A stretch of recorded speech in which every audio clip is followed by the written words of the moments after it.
So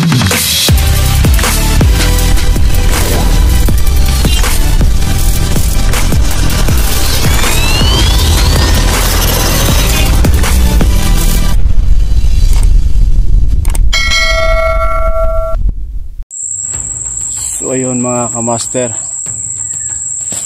hapon na po mga kamaster, magandang hapon sa inyong lahat. Siya nga pala, tumawag pala sa akin si Julius.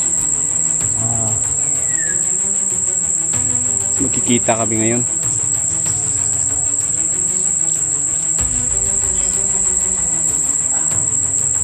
Saka si Bunso, pinababa ko na si Bunso, pinakuha ko ng makakain namin sa bayan para naman may pagkain kami dito sa bundok.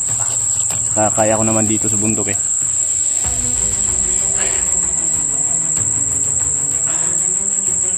Sana magkita kami ni Julius ngayon na walang masamang mangyayari.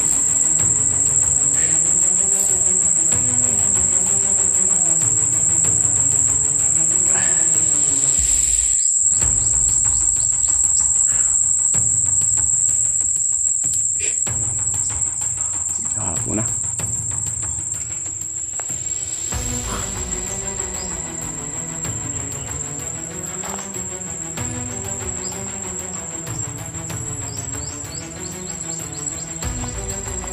Trip tayo ng mukha mga kamaster kasi may hindi pa nakakilala sa ating mga tauhan niyan eh.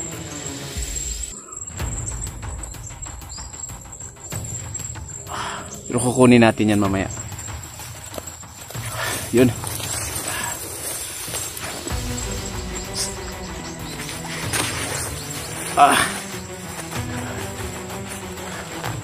Sobrang pagod na ito mga cluster.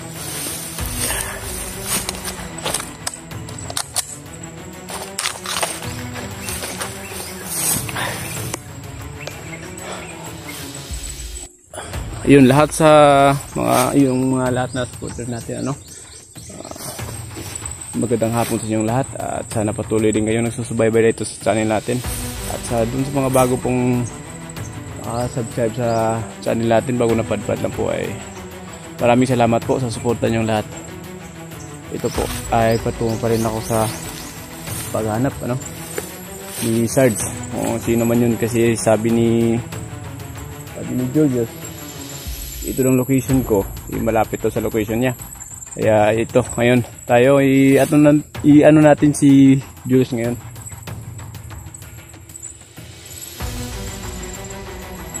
Magkikita tayo ni Julius ngayon dito. Sana chip tayo.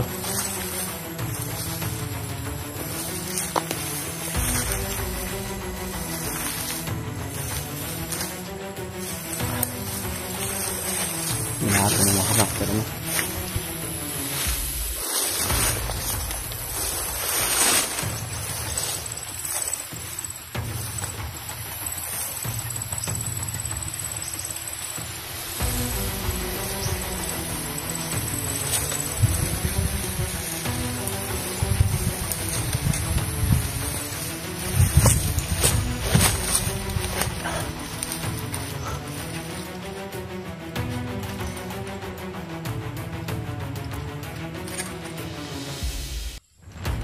So yung pinag-usapan namin na oras ni Julius, alas 5 yun, 5, alas 5 na. Sana nagtugma yung oras namin, yung oras niya at yung oras ko magtugma dito sa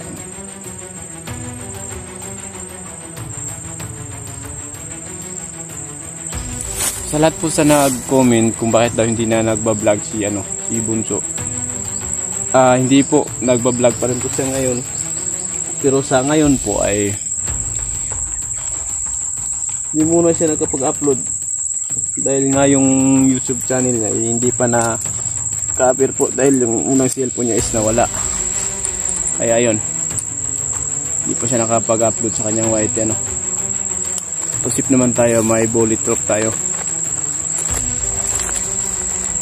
Masyadong mabigat lang mga master.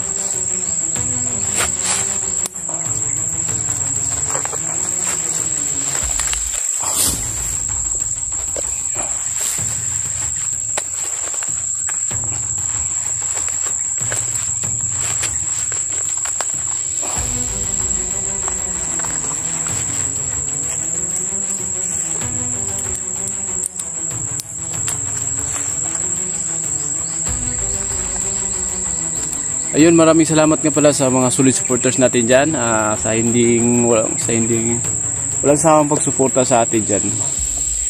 Master G Adventure po, maraming salamat sa inyong lahat. Muling nagbabalik sa exploration. Sana patuloy po kayo magsubaybay sa mga videos natin. At hindi natin pababayaan na may mangyari po sa mga kasama natin. Sorry mga master, palagi akong palingin sa likod dahil hindi natin saan yung kumakalaban dito sa bundok. Saan yung sumusulpot. Kaya, konting lang tayo.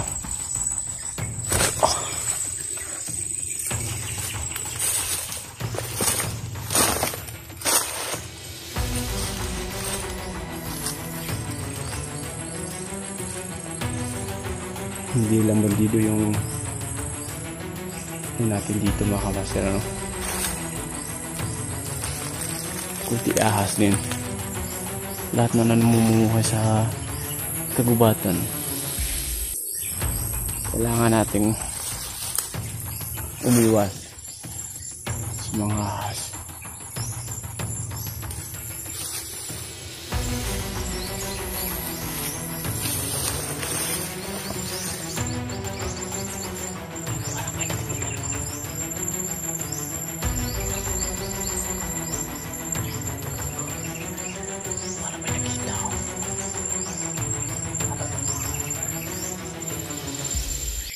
Sana si Julius,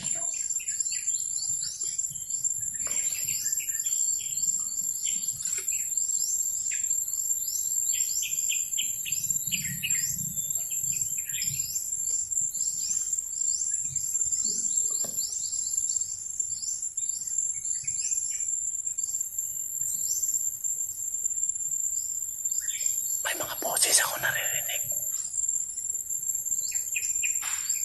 Yun.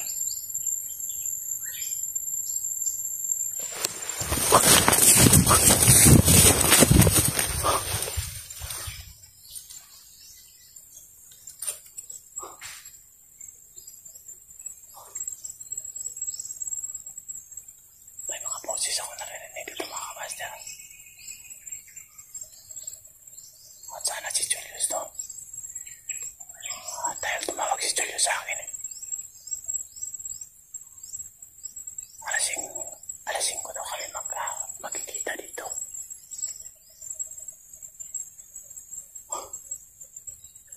Tingin nga tayo mga.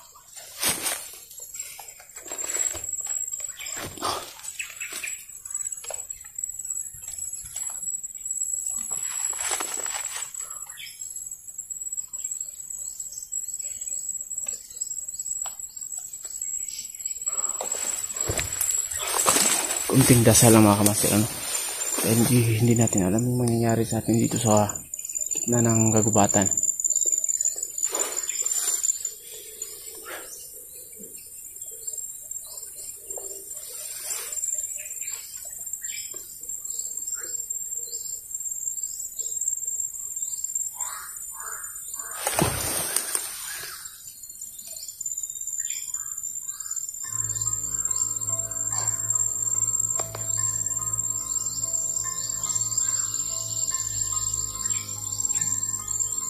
Sa lahat po ng mga viewers namin dyan na hindi alam tungkol dito sa mga misteryos sa kagubatan, makinig po kayong lahat.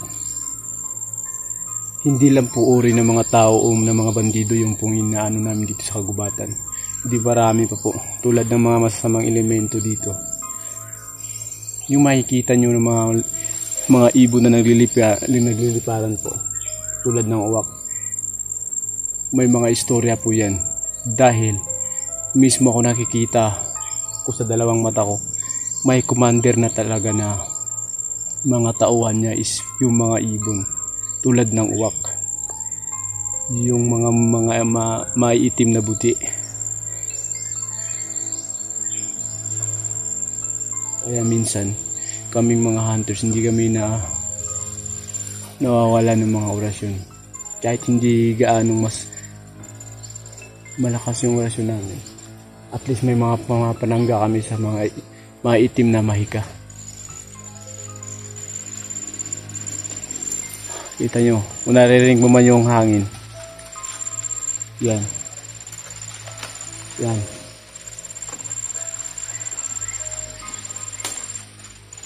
Basta yung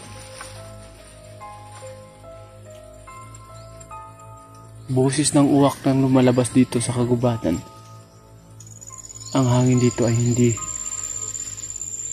tulad na hindi normal. Kita niyo yung balahibo ko. Tingnan nyo. Nagsipagtayuan yung balahibo ko, mga kamaster, ano? Walang bahay dito, mga kamaster. Malalaking puno, balite, saging, damo. Pero kailangan natin umabante dahil may ano kami ni Julius eh. Magkikita kami ngayon.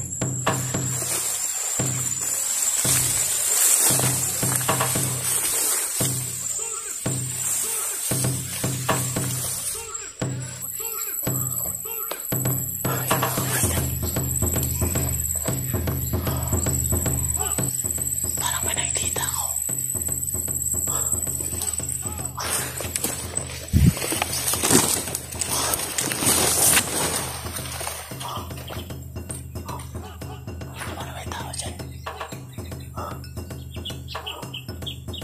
Yan mga kamaster.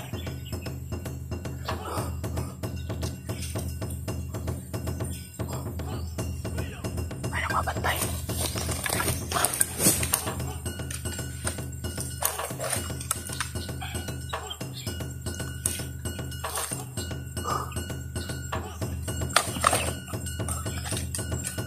Tinangin natin yun.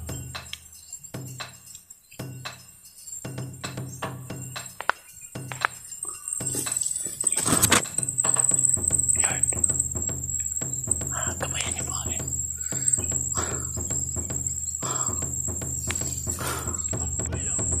Ayan mga kamaster, oh. May tao doon. Ayan.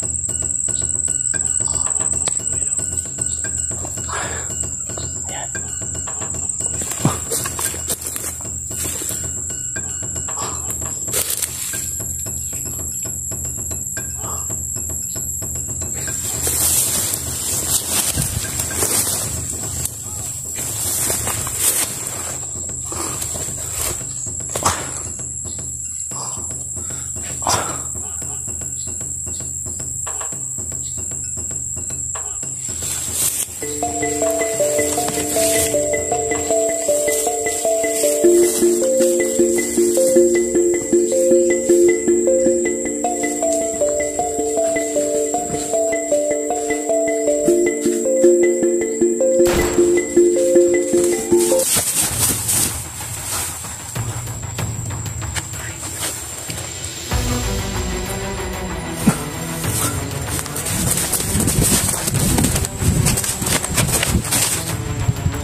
Ayun mga kamaster. May kasama pa. Tara ko sa dito.